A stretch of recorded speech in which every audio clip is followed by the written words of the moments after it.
Hello, everyone. Welcome back to the Sigma Prism YouTube channel. Today, I have the co-founder of Peccala. Welcome, Laura. Hi, thanks, Anthony. I'm happy to be here.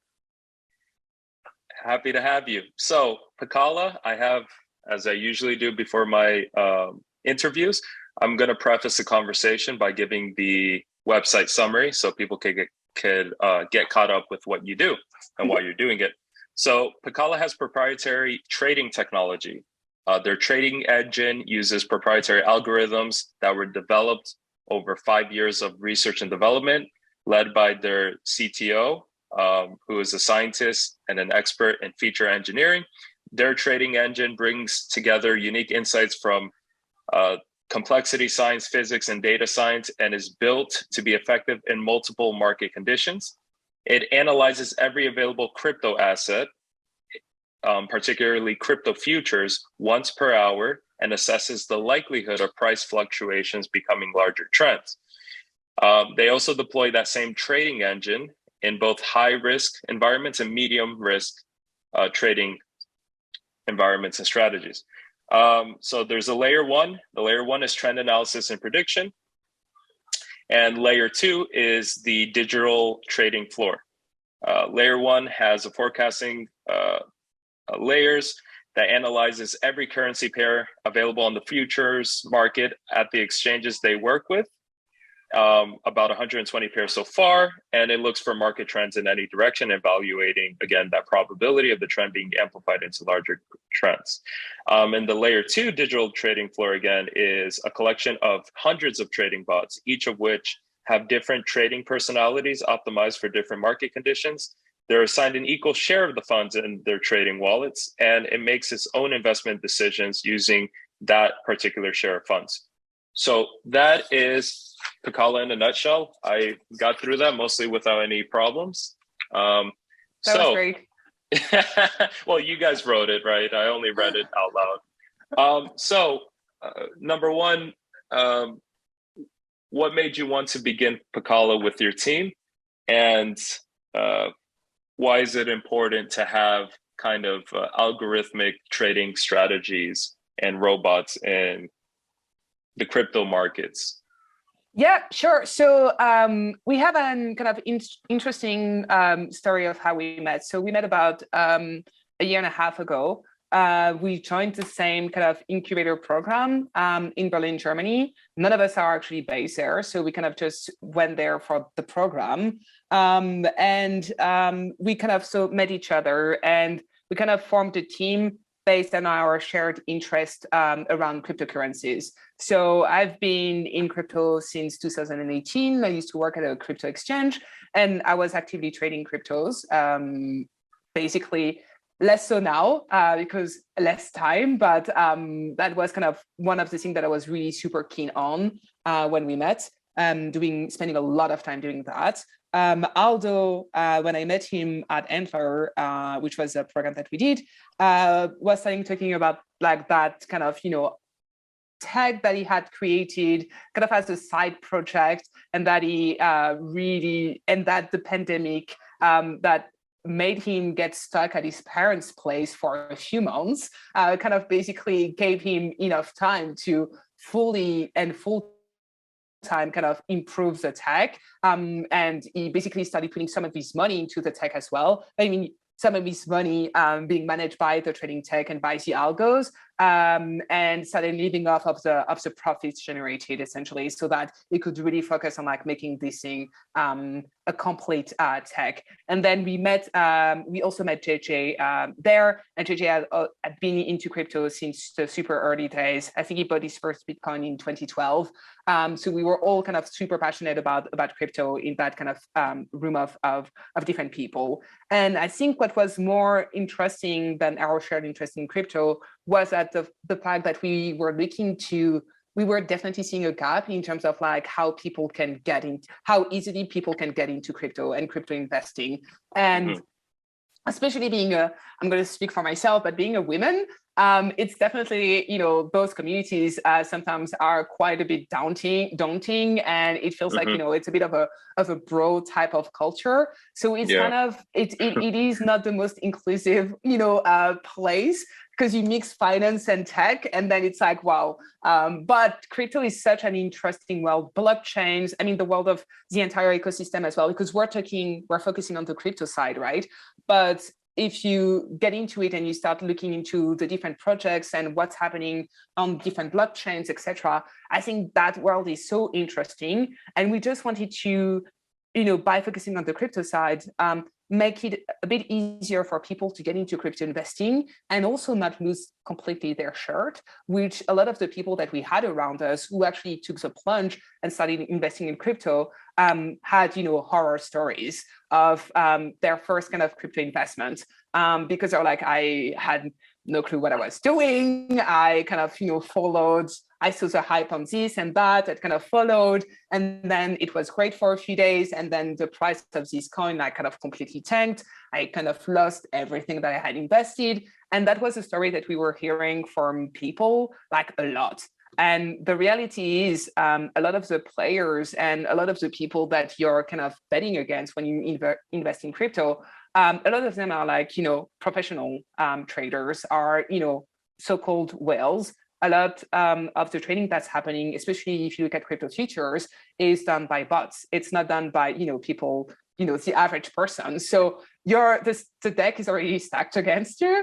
And so we thought if we could find a way to make that tech that is normally reserved to people who can, invest in hedge funds or people with a very specific, set of skills, if we could make that tech available to everyday people, essentially to our friends, to our family, it would be a great thing. So that's kind of, sorry, it's a very long answer, but that's kind of why we kind of studied Pakala. Is we see massive potential for people who are like us to reap some benefits from crypto trading. And we just wanted to make it as easier and as easy and as safe as possible, whilst generating significant returns.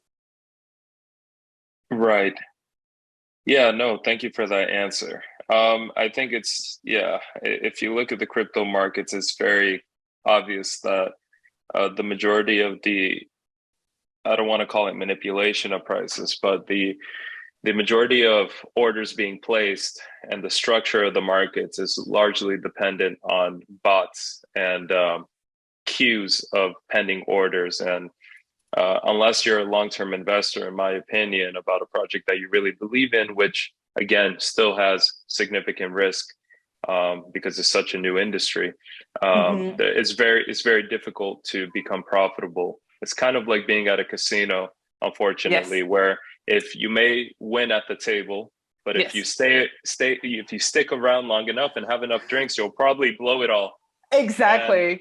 We also, it's funny because I'm laughing because we actually literally today we had a call with someone and we used that analogy where, you will win for a while, but it will come a point where you're going to lose, and you're going to lose way more than you've won. So that's exactly true. Can you talk briefly about, for example, the regulatory gray areas that right now you have to operate in? In full disclaimer, it seems from the website, as I was investigating, you're not available in the United States for obvious reasons. So I don't endorse them personally. We're just having an interview to understand what they do and why this is important. And, but talk to me about the jurisdictions you are legally able to operate in. You have all the established paperwork in those jurisdictions. I saw Cayman Islands. I saw another British Virgin Islands, very good places to establish things. And but just talk to me more about that regulatory framework, because I feel like that's under discussed, right? Yeah, completely. I think, interestingly enough, probably the first 6 months or let's say the first 4 months after we met and we got some initial funding, that we spent our time working out was the jurisdiction and was the kind of the regulatory part, because we knew from the get-go that we wanted to get regulated, because our goal is ultimately to serve mainstream retail investors. So we're not in it to, we're in it to make sure and to make it safe for people to invest with us, and to make it and to do it in a way that it's fully regulated. We're all based in Europe, so that's where we first kind of looked when it comes to jurisdiction, trying to figure out like what would be the best jurisdiction in Europe to do exactly what we want to do. And then we hit a few different walls, which is how we ended up in the Cayman Islands and the British Virgin Islands. But one of the biggest walls that we hit in Europe is because we're trading crypto derivatives. They're considered derivatives, so they don't fall in most jurisdiction. Actually, all of the jurisdiction in Europe right now, they don't fall under a crypto regulation. They fall under a financial, traditional financial regulation. And so that's kind of the biggest wall that we hit, because then if you want to be able to offer such a product to users, then you have to start working with, for instance, exchanges that are regulated in Europe for crypto derivatives, which most of the exchanges are not at the moment. So for instance, if you take Binance, but last year Binance had to stop their crypto derivatives offering in a few different countries around Europe because the regulators were like, no, you can't offer that. You're not regulated for that. Stop doing that. So for instance, they're only offering the spot trading part of their activity in a few different jurisdictions in Europe. So that's kind of the biggest wall that we hit. So when we try to figure out like if we could get regulated, even if we could get regulated, not under a crypto regulation, but under kind of an asset manager regulation, for instance, or asset manager license, we would still not be able to work with Binance, which is the exchange we're working at the moment, we're working with at the moment. So for us, it would have meant that either we don't launch our product right away, so we have to wait for, I don't know, 1 year, 2 years, depending on how things are moving. And so for us, that was not really a choice. So we tried to figure out the next best thing in terms of still respecting and adhering to some rules, but finding a place where we could do the activity that we're trying to do and offer the service that we're offering to our users in a fully legal way. So BVI, so British Virgin Islands and the Cayman Islands, were the two jurisdictions where we landed. And so that's what you saw on the website. So if you look at the website and if you look at the terms and conditions and all of that information, you will see all of the information about the companies that we have. And so the trading is right now being done in the British Virgin Islands, and then we have an entity which is the investment manager, which is based in the Cayman Islands. There is currently no specific license for crypto companies in the British Virgin Islands, but they've actually announced last year, and it's coming later at the end of the year, a new what is called a VASP regulation that we will also adhere to. So we'll get fully licensed as soon as it is available in the British Virgin Islands at the end of the year.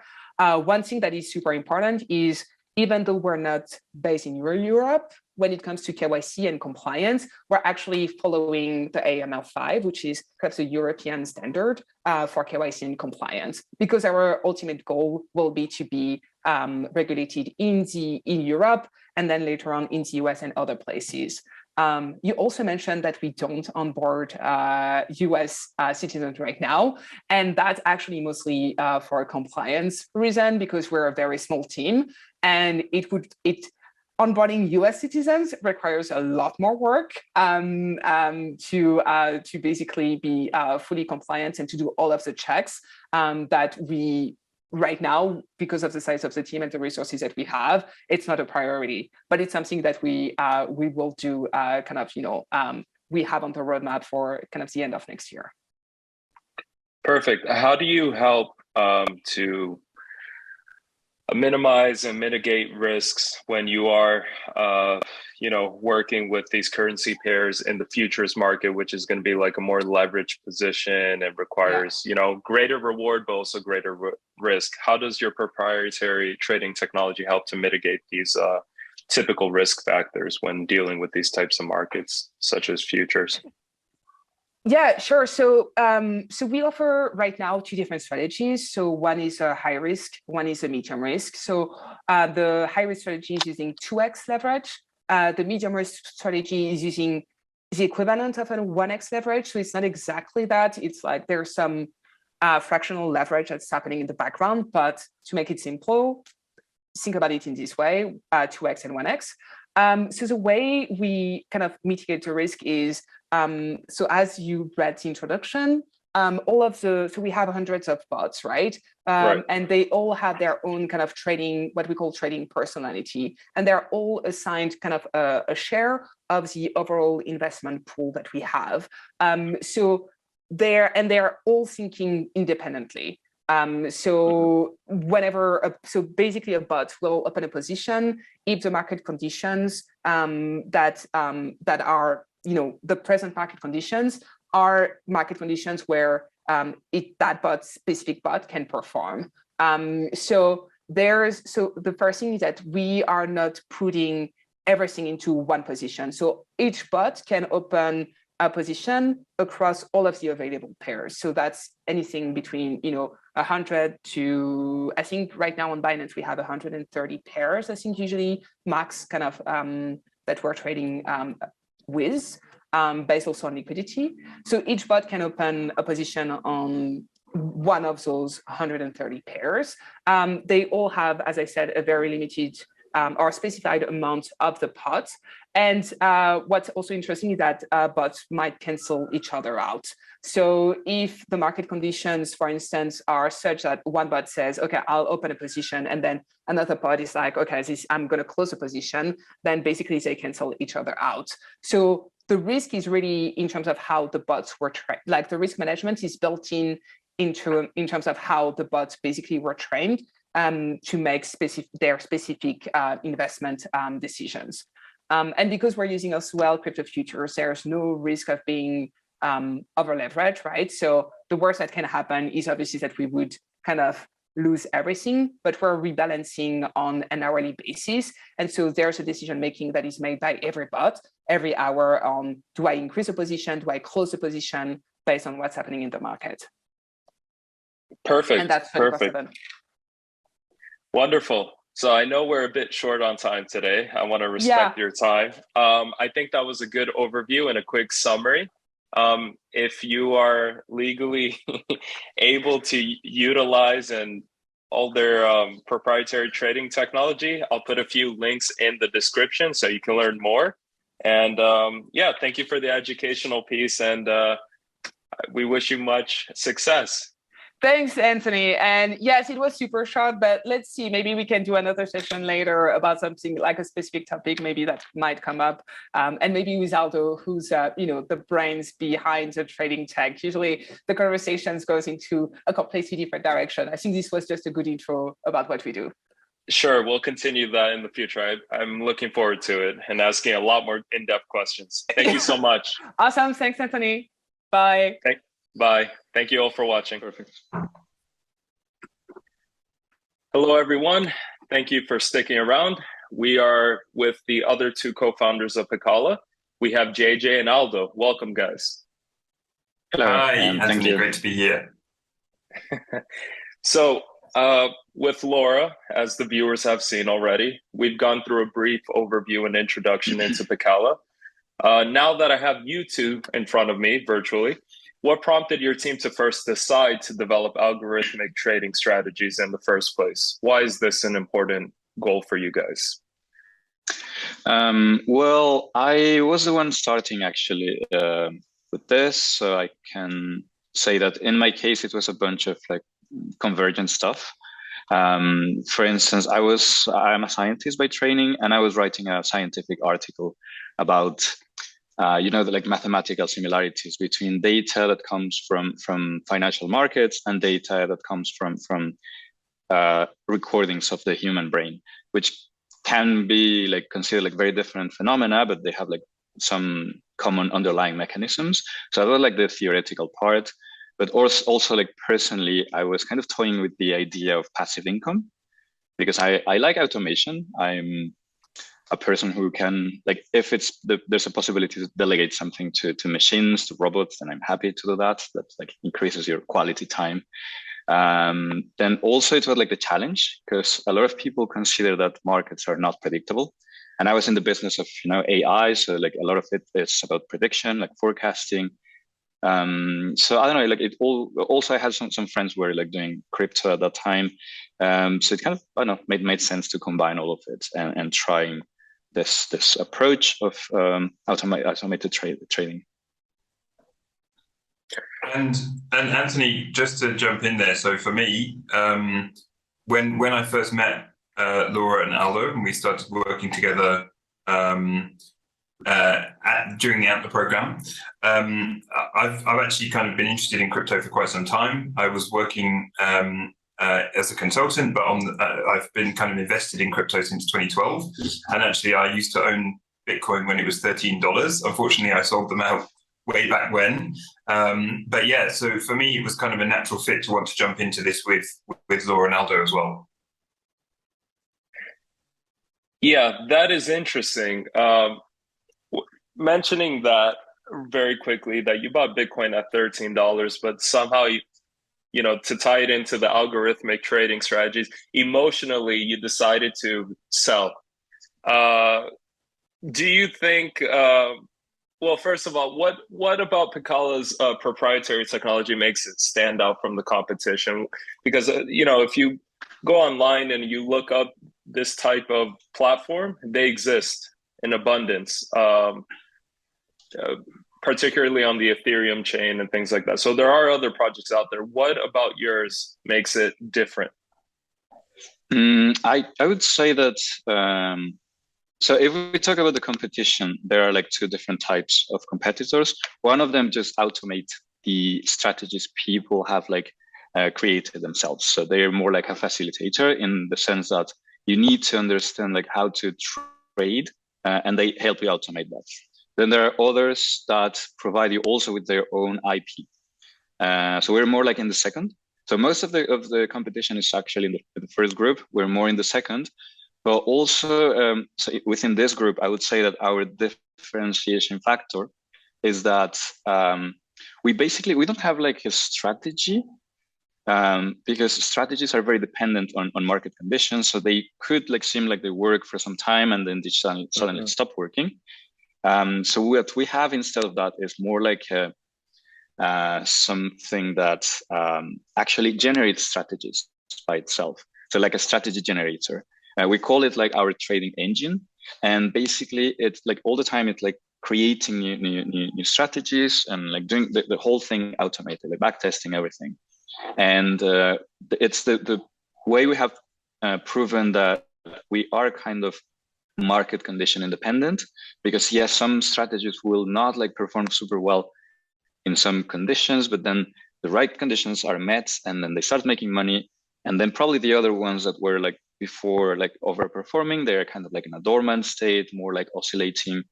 We're constantly improving this. So this is not like a finished job. It's like part of our path forward. But I think that's the main difference, that we're not like providing one strategy. It's more like something much more robust than that. Sure. Can you share a bit of insight into exactly which behaviors and patterns your strategies are looking out for to then perform for your clients? Yeah, of course. So I think in a sense, we do some like kind of opposite to what people recommend sometimes. So people always say like, that you need to buy low and sell high. And I mean, intuitively, that seems to work. As I said before, it works sometimes for days or for months. And then you find like some sort of rally upwards or downwards. And it really wipes out all the profit you made from buying from this kind of strategy. So we do the opposite, actually. We buy when it's high and we're expecting price to go even higher. So in this sense, we're like doing trend prediction, trend amplification prediction. So basically, yeah, so at any moment in time, we assess like different things. For instance, first, like, is there a trend? If so, what's the probability of this trend to be further amplified? And which is the direction? So according to that, our bots behave in different ways because they're all trained in different conditions. So basically, we are like, those are like currently the best conditions for us when trends are like kind of sustained and more or less predictable for bots. We are also working currently in a strategy that works more like in sideways markets, like the one we're probably experiencing right now. But the strongest performance we've had is more like on sustained trends, whatever direction. It could be also like downward trends. It doesn't really matter for us. Perfect. What is the biggest misconception or the thing that most retail investors get wrong when trading on their own in the industry? As we know, it's all very unpredictable. It's an emerging asset class. What do you think, now that you have the experience of building something that helps to dilute and filter out the emotions out of the equation? What is something that a retail investor today could probably take as good trading advice when doing it independently on their own? I think it is precisely that. So basically, that was also one of the reasons why I wanted to automate this, because I was creating my own strategies and I was following them. But then I realized that sometimes I had like this thing that, like maybe I should like do something different. And then I was probably like doing like panic sells or like buying when I was kind of feeling a bit greedy. And I think it's like really, really bad idea. That's why machines are probably better than us, because they like, if you don't like follow this like gut feeling, then you are doing something that has like been like thoroughly tested. And so I think it's one of the main things, like getting rid of the emotional part, but also the fact that, I mean, like machines can do like thousands of computations per second, so they outperform humans in that sense.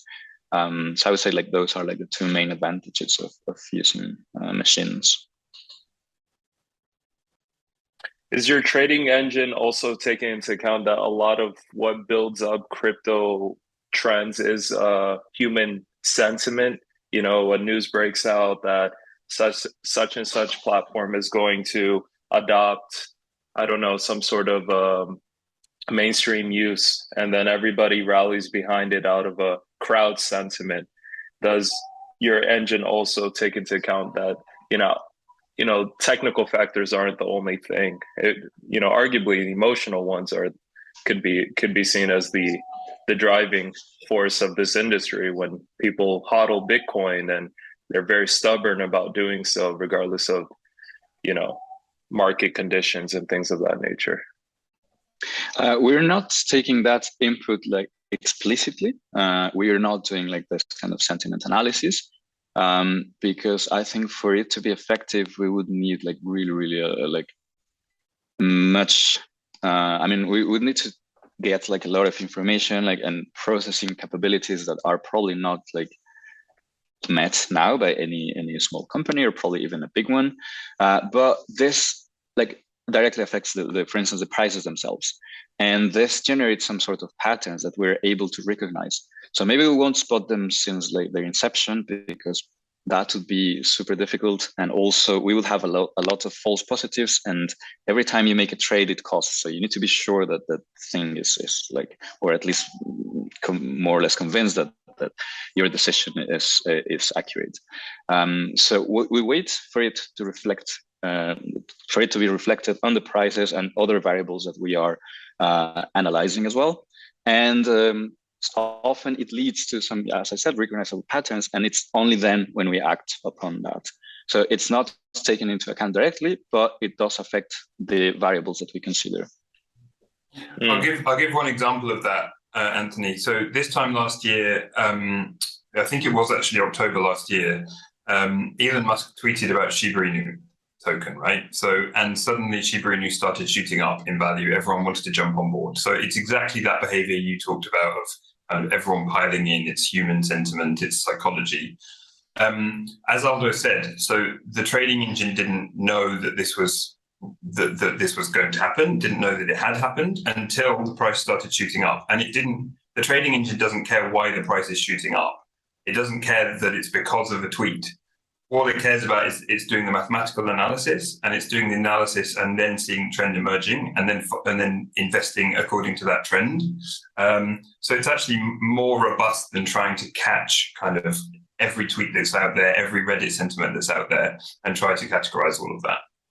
And also, not every time prices shoot, the engine acts, because sometimes it's like kind of clear that it's something spurious and it's going to come back, go back, probably sooner rather than later. We don't know when exactly, but then sometimes, as I said before, like because of the pattern, it creates it's more or less obvious that it's not going to last. So we don't jump in some circumstances. So yeah, it's all about the patterns that are forming and how we are able to recognize them and act upon them.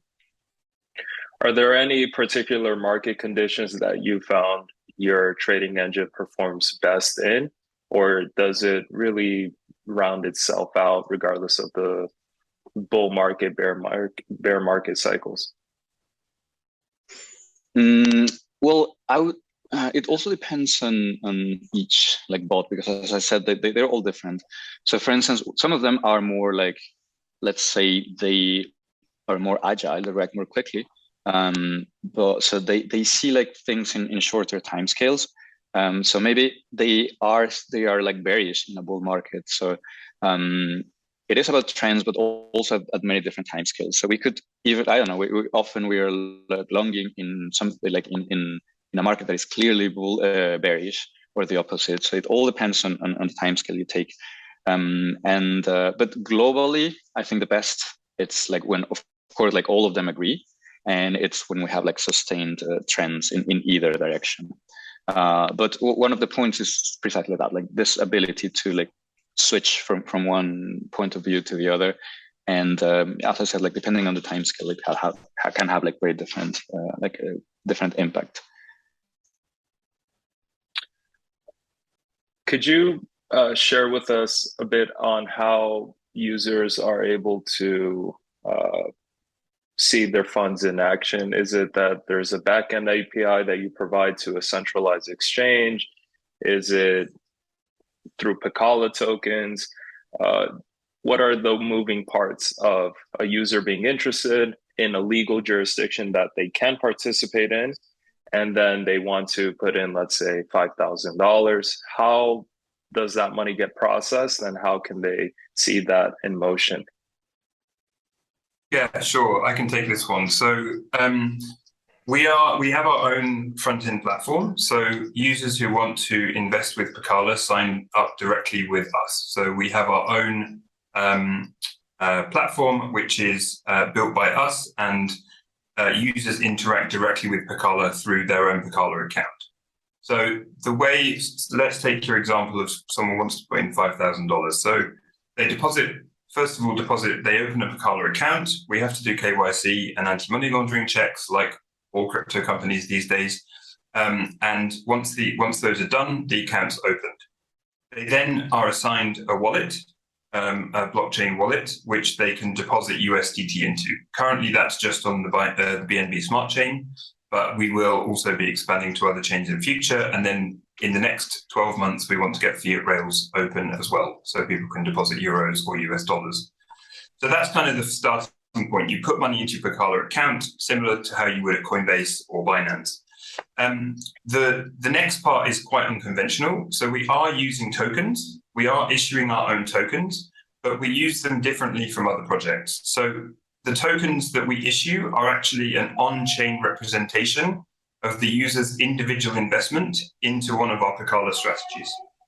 So for example, if you wanted to put your $5,000 and you said, I want to put 2,500 into our high risk token and 2,500 into our medium risk token, both of those represent different strategies, and you could choose to split them however you want across the different strategies. But you choose to put half and half. So you're in the Pakala platform and you say, I want to buy $2,500 worth of Pakala high risk and $2,500 worth of Pakala medium risk tokens.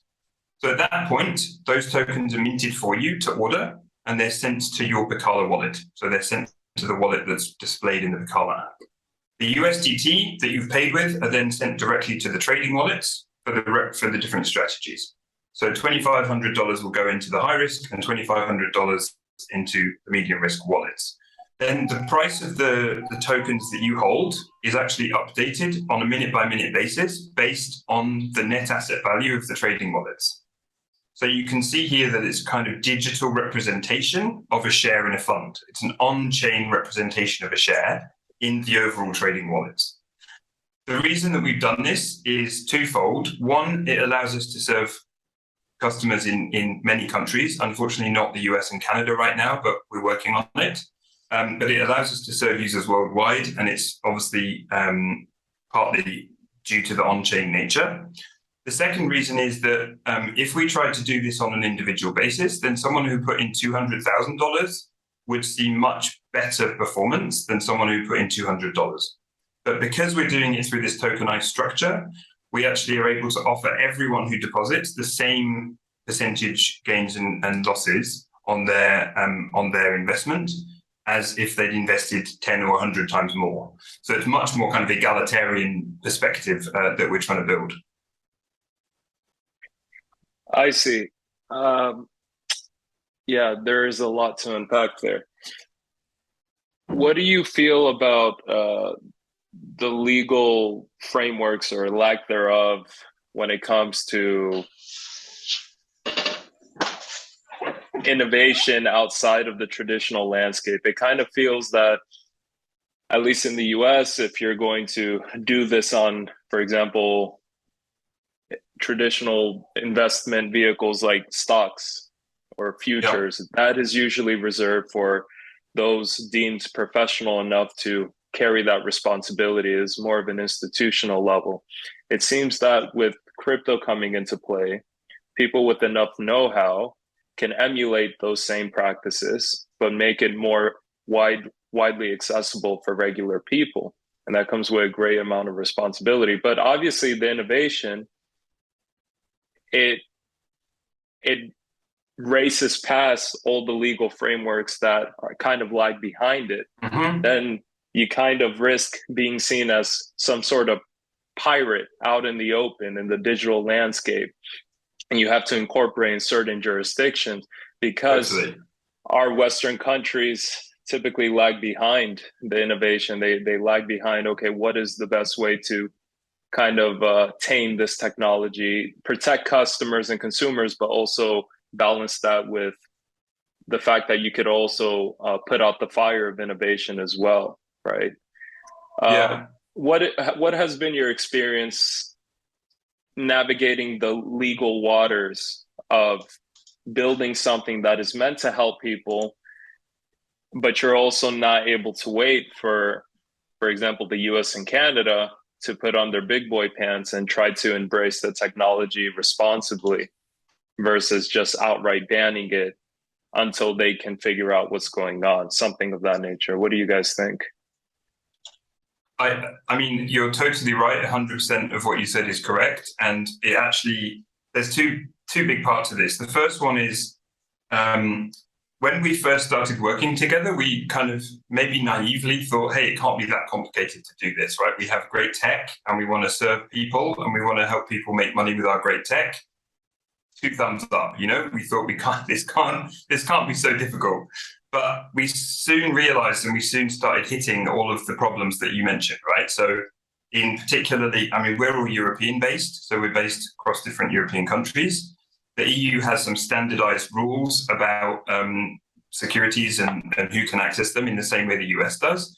And they both have the same idea that qualified investors can take risk, i.e. rich people have enough money to be able to take risk and they can understand for themselves. But people who aren't rich, i.e. you don't have 100K to invest, you aren't allowed to take the same risks. And therefore you're kind of just stuck in this, put money into your savings account. Maybe you can put money into an ETF if you know what you're doing.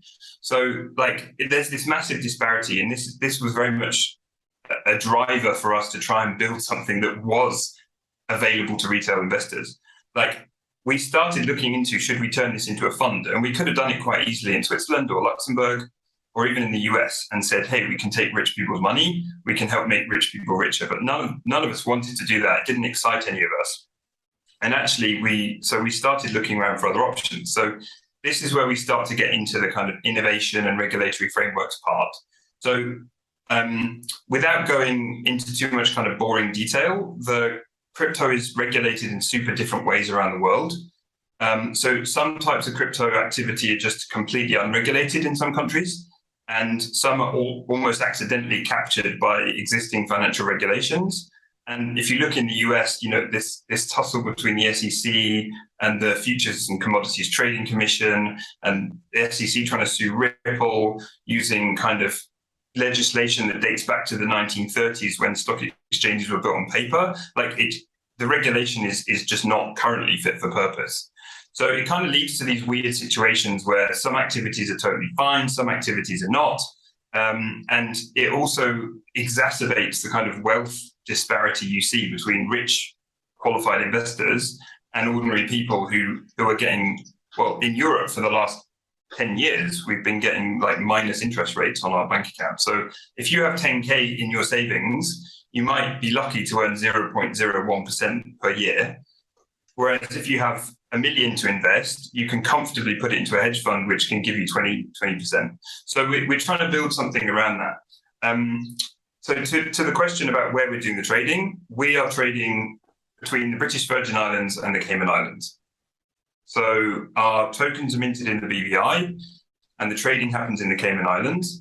And that's because we fall into a gap that prevents us kind of from being, we actually fall outside the regulatory framework in both the US and Europe at the moment. So we did speak to a lot of regulators here in Europe. They were like innovative stuff, but right now you can't do it here because of these reasons. And we fall between these two different regulatory categories. To be fair, this is changing. So there is a new EU-wide regulation coming next year, which is going to help with this. It's called MICA. They just passed the draft of it last month. And in the US, this tussle between the SEC and the CFTC seems to be coming to some kind of conclusion as well. So our plan is that in 2025, we will have an onshore license. But in the meantime, we're operating in the BVI where we're going to get registered as a virtual asset service provider, and we can serve customers from kind of all over the world. But it does add some level of difficulty to our business model, where it prevents, it makes it seem like we're doing something dodgy when actually all we're doing is trying to run a completely legitimate crypto business. Right. Now, you bring up an interesting point that, we didn't prepare for with questions, but this idea that, when I went to the UK, your currency was the equivalent of $1.30. Mm-hmm. I'm pretty sure now you're under $1. Mm-hmm. So this idea that, you're supposed to spend the majority of your life working for your quote unquote wealth and prosperity, and then it's completely undermined in the matter of years. It makes it feel that you have no other choice but to seek out innovative technological advancements in order to undergo more risk. In your case, you're trying to mitigate the risk by having it be done algorithmically through your trading engine. But it kind of feels unfair that all of these actions on this side can be taken, and then its effect pours down on most people, on everybody that's holding cash. And then you're also trying to level the playing field over here with your trading engine, but you're also not having jurisdictions that are able to absorb that innovation and give it the proper, legal framework that you seek as well, so you can also operate without having to create more complexities, since it is for everyday people. And your platform. Yes, go ahead. Just one thought on that. So it's, I think that's what's super exciting about crypto and kind of blockchain and Web3 more generally, is that the lid's off, right? The whole regulatory categorization of types of investor was designed to protect retail investors, which is actually a good thing. You don't want retail investors being caught up in scams, you don't want retail investors losing all of their money, all of their pensions, whatever it is, all of their savings in a bank that collapses, right? So I actually think it's good that there are regulatory protections for retail investors, but I think it's swung too far the other way, and it's actually, as I said, exacerbating that gap between rich and poor, because rich people can just invest in what's considered too risky for retail clients. And what's super exciting about crypto is that crypto's taken the lid off that, and it's completely almost shattered that whole paradigm to the point that I don't think regulators are ever going to be able to put the lid back on and say, okay, well, this kind of crypto asset's too risky. only rich people can invest in it. So it's really actually quite exciting. And with the new micro regulation in Europe, and I think with some of the stuff happening in the SEC, yes, there are some kind of bad news stories, draconian stuff. But personally, I think that crypto regulation, the way it's going, is probably for the best in the long run. But it's also bringing along other financial services regulation into the kind of modern era as well. So crypto is a wild west, and it has been for a while. It's starting to get regulated more, and it's starting to get more professionalized. But it's also, when you look at the discussions that were being had around the new crypto regulation in Europe, they were also going back and looking at the financial services regulations built after the financial crisis and saying, actually, maybe that's too restrictive. So there's some really interesting stuff happening where maybe those, you mentioned traditional assets, it might be that in 5 years' time, some funds which are dealing with traditional assets and are currently closed off to retail investors can start serving retail investors because regulators are seeing that, well, they can access that in crypto, they should be able to access it in traditional securities. So it's actually quite an exciting time to be involved in the industry. Of course, it throws up operational challenges for us right now, but it's also, we're seeing FTX just got licensed in Europe, in Cyprus, I think blockchain.com and Binance in France. So there is definite movement in that direction. And I think the next 5 years are going to be super interesting for the crypto community. Your trading engine also takes advantage of leveraging futures, right? Do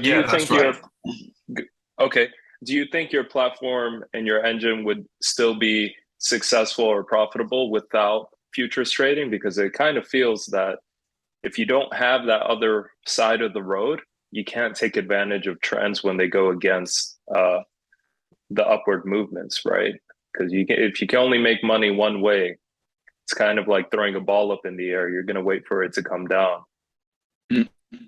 Yeah, exactly. So we've made some tests about that with the spot market, especially because of the legal limitations we had. It would be much easier if we would just trading spot. It is still profitable. But then it's much less so in bear markets, because even as I mentioned before, even during bear markets, there are some spikes that we can profit from. But then, yeah, as you said, you need to wait for it to cool off and then you start again. So there are just less opportunities. It is still profitable, but just not to the same extent. Perfect. Please talk to me about your performance fees. Obviously, as I understand it, you only make money if your customers make money, and it's a 15% performance fee that's charged periodically, biannually, so every 6 months, based on only the profitable trading conducted by the proprietary trading strategies you offer. There's also no lock-in or minimum vesting period. Can you explain how you can enforce the performance fees without users also getting around them by cashing out early, maybe 5 months and 30 days or 29 days? How does this work? Yeah, that's a sneaky idea, but we have thought of that. So we actually charge the performance fee at the 6 month mark, but we also charge it at the time that the user makes a withdrawal. So if you decided to cash out at 5 months, 30 days, we keep a running tally of how much performance fees are due. And if you cash out 5 months and 30 days, we take the due performance fees from the last 6 monthly mark at that point. So if you'd chosen to stay in another day, we would have automatically deducted them. But because you sold out there, we took them from the sale money.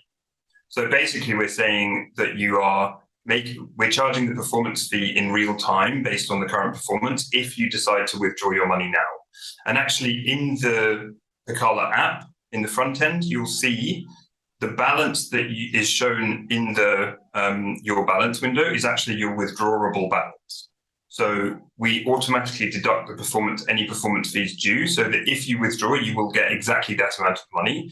And then you can click in and see exactly how much we would charge in performance fees. So we're trying to make it as simple and easy for the user as possible, so that there's not a shock of hey, I withdrew 10K, but I only got 8.5K. So we're trying to make it as simple and easy as possible. And so, yeah, we actually show that. Once we take the fee, we then reset the mark price. So at the 6 monthly fee, we will reset the mark, and if you withdraw all your money, so that we will then take it from that last high watermark. So if you paid a performance fee here, you're not going to pay again on from the beginning another 15% on what you've already paid. So you only ever pay performance fee on what the money you've actually made. Okay, and obviously it goes without saying, but I'll say it anyways, that if you pay your 15% performance fee at the 6-month mark and then you decide, you know what, I really could use this money and cash out, you wouldn't be double charged that 15% Exactly. again, right? So we would charge the 6 monthly fee. That's what I mean by reset the mark. So your performance fees due goes down to 0. The next day, if you've not made any performance, there'll be no additional performance fee. The other thing I should add is, for complete transparency, we do have another revenue stream, which is that we get a rebate from the exchanges where we're doing the trading. So the trading's happening, and the currently in Binance, soon in FTX as well. They are charging trading fees on the trades that are being made on the user's behalf. And we get a part of those trading fees back. Now, these are fees that would be charged to the user anyway if they were manually trading, but it prevents us having to take a subscription, or what a lot of kind of in hedge funds do, which is take a management fee. They just take a slice of the total assets under management per year, regardless of performance. So we don't have to do that because we're getting some revenue from the trading side and the performance fee from the users. I see. And just the to barrier, yeah, go ahead, Aldo. Yeah, sorry, to add on that. This is actually very small as compared to the performance fees. So we are optimizing for the performance fees, that we are aligned with our customers. So we don't really care about trading much to get the rebates, because it's really, really a small percentage of the performance fee we get. It's just for us to kind of survive and be as JJ said, not needing this subscription fee or something like that. Yeah. So basically, our main quantity to be optimized is the global performance fee, the performance of the user. We've often been asked how much of the founders' money have we invested personally, and I have to say, for my side, all of my savings are in Pakala. I fully believe in this project, and there's no question of stories about the guy from Celsius pulling out $10 million just before it collapsed. We're all invested in this, and so we also want the performance. And we're that's just adding to Aldo's point that we're optimizing for performance. It's also our money in there. Perfect. How about the dynamics of the Peccala token? Does that just kind of serve as a medium, a placeholder? Is it more of a stable coin equivalent of a token where you're going to get apples for apples, or is there some sort of tokenomic and model behind it, like normal cryptocurrencies, that it could appreciate over time if you're holding it? Is it kind of like a de facto owning shares of a business where if it performs well, everybody will get a bonus? How does that work, if there's any other dynamic to it other than being a medium of exchange? Yeah, it's purely the way that we're using the Pakala tokens. The PECH and PECM tokens right now for high risk and medium risk are completely as a representation of that user's shares in the trading wallets, to the point where new tokens are minted every time someone puts money in, and when you cash out, we actually burn your tokens. So the tokens that are minted for you only ever belong to you. There's no secondary trading of these tokens, and we do that on purpose because we don't want to. For two reasons. One is because it helps with the stability of the overall trading wallet, and secondly, because it's an anti-money laundering thing. If we were having secondary trading of our tokens on Uniswap, and someone came to us with $1 million worth of tokens that they had bought secondarily, we wouldn't know where they came from. So we have to know the user, and we have to know who we're giving money back to. So basically, if you put in 10K, we turn it in, you hold those tokens, the performance goes up, and then when you withdraw, it's worth 20K. We will burn those 20K's worth of tokens because they're now worth 20K. We'll burn those, and no other user will use them. And Pretty also, clear. Yep. yeah, I'd like to add that the fact that our prices are actually not affected at all by supply and demand, precisely because of what JJ said about not being secondarily traded. And that's to protect our users from the behavior of other users, for instance. So if suddenly everyone sells and just a few users like stand there, they won't be affected by this because because of the way we price the token. It's just the net asset value divided by the number of tokens. So they will actually not be affected. On the contrary, we have like a small fee every time a user sells. There's a small fee that goes directly back to the pot. So if users are holding, they are slightly being better off than the ones selling. So basically want to encapsulate a bit the user experience so that it's only affected by the trading itself and not by the behavior of the other users, negatively at least. Right. With the barrier to entry for retail investors decreasing every day and more competitive crypto exchanges popping up as well to provide better services, what do you envision the future of crypto trading being? And, with all things considered, since Bitcoin came out, it seems like it's been a race to the bottom. I think of traditional stock offerings on like Robinhood or TD Ameritrade or Charles Schwab. They've all raced to the bottom to basically have zero fees on trading.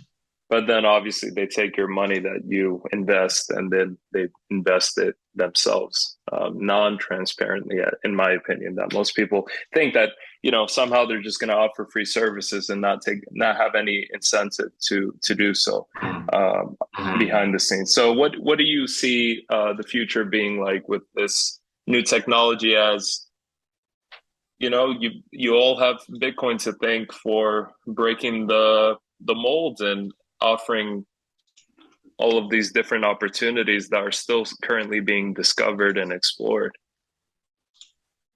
Yeah, I think there's two. I see two parts to this. So one is like, where do we see the future of crypto? And so I was describing the kind of regulatory merging of traditional finance and crypto, and they're not going to merge completely, but I actually see that mirrored, and I think maybe the crypto purists are going to hate me for this, but I actually see crypto and the traditional finance worlds merging, and we are seeing this already, right? Robinhood now offers crypto. Revolut in Europe now offers crypto. Like, these are traditional banks, traditional neobanks. So they're offering access to crypto. We're even seeing like JP Morgan have their own tokens, and yeah, it's definitely already happening. So in terms of the future of crypto, I think that these two worlds are going to collide to the point where, everyone who is a retail investor who casually puts some money in different places will have crypto as part of their portfolio.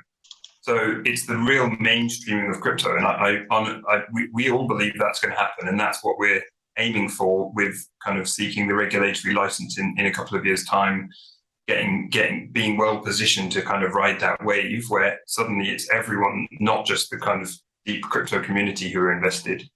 In terms of the exchanges, super interesting question. I mean, you mentioned a race to the bottom in traditional. Aren't we seeing that now? Like, Binance is offering free trading on certain tokens. FTX is offering free trading on certain tokens. Coinbase is offering. So like, we're already starting to see exchanges using that as a mechanism to bring users into their ecosystem. I think question is how, unlike banks, they can't start to monetize, right? So they can't be then lending that money out to other people, at least not directly, because it's held in that user's hot wallet. So I think what we might start to see is, and this is pure hypothesis, but we might start to see crypto exchanges wanting to do that. So, you've already got on Binance and FTX and Coinbase. You can kind of put some money into a pot that they then lend out. There's also obviously platforms like Nexus doing this, the staking and lending platforms. So there are platforms already starting to do this, and I do see that kind of merging in with crypto exchanges. And we might see a split. It might be like we see a decentralized version of that happening where everything's purely peer-to-peer, and we are obviously seeing those grow, those dexes. But then in the mainstream, I think we'll see a more centralized, probably, version around centralized exchanges where the exchanges are operating sort of like a bank. You can put money into your crypto savings account, we'll do stuff with it and give you a percentage return. That's a completely personal point of view. But I listened to an interview with CZ a few weeks ago, and he was talking about some of the stuff Binance wants to do in this. He also said he believes that in 5 years' time, most trading will be done on decentralized exchanges. So we'll see. My view is slightly different. He probably knows better than me.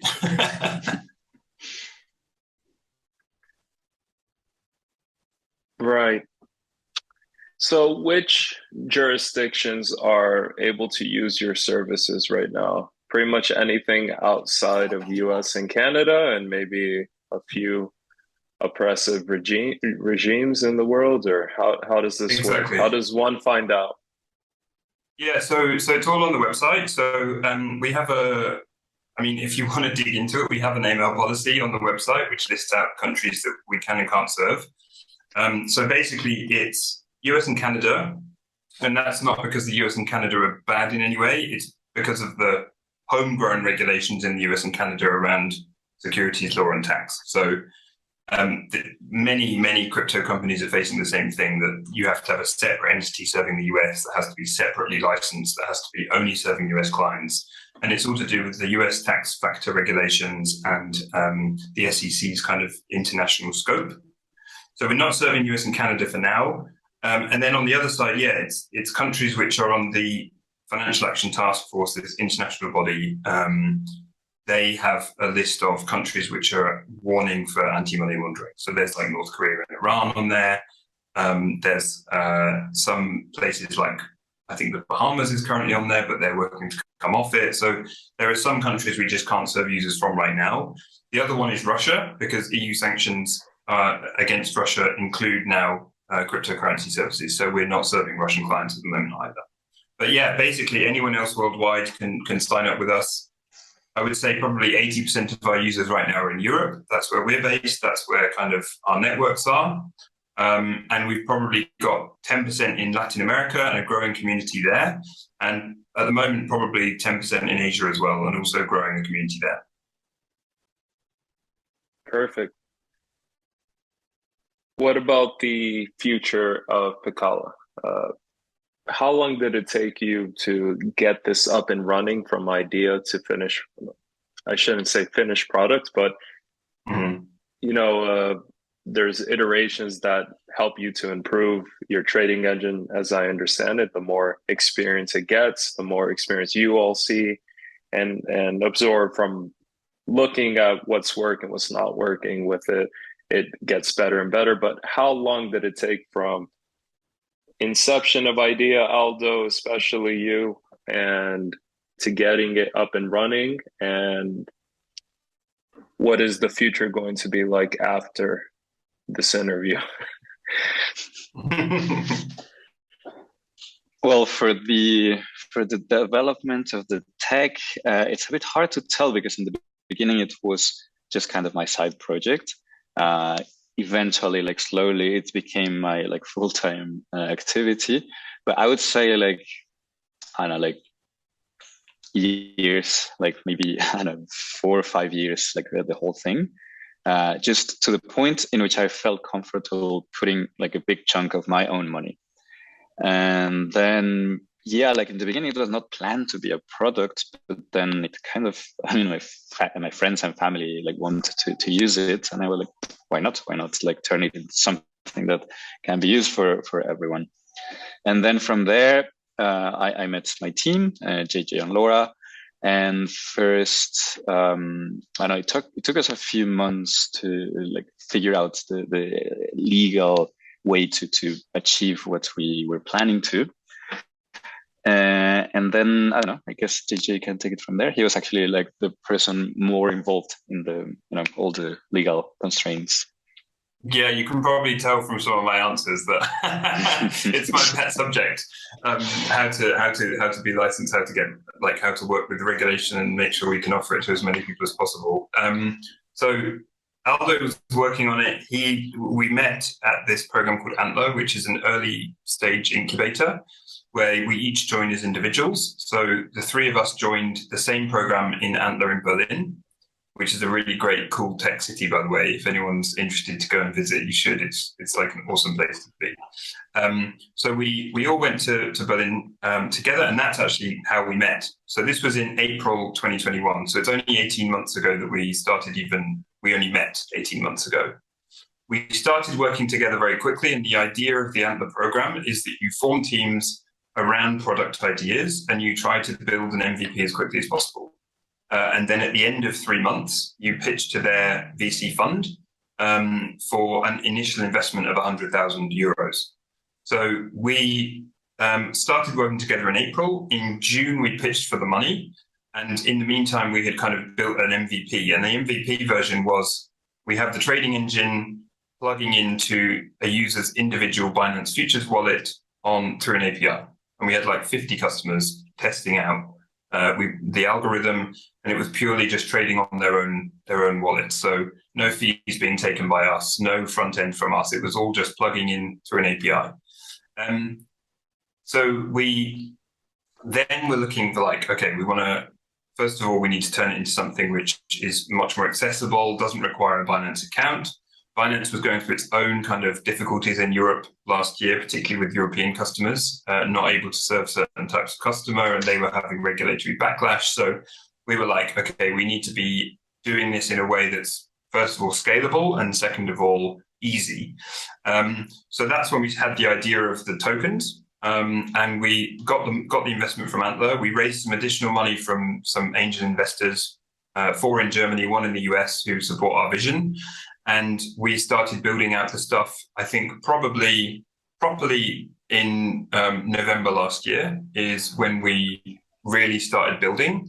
And we had the beta of the platform, which is what we've been using since March this year, ready for a March launch. So now we've been in closed beta. We have a wait list still. We're planning to come out of closed beta early next year. So we are looking to kind of open it up. We have around 380 users right now. So it's still quite a small community.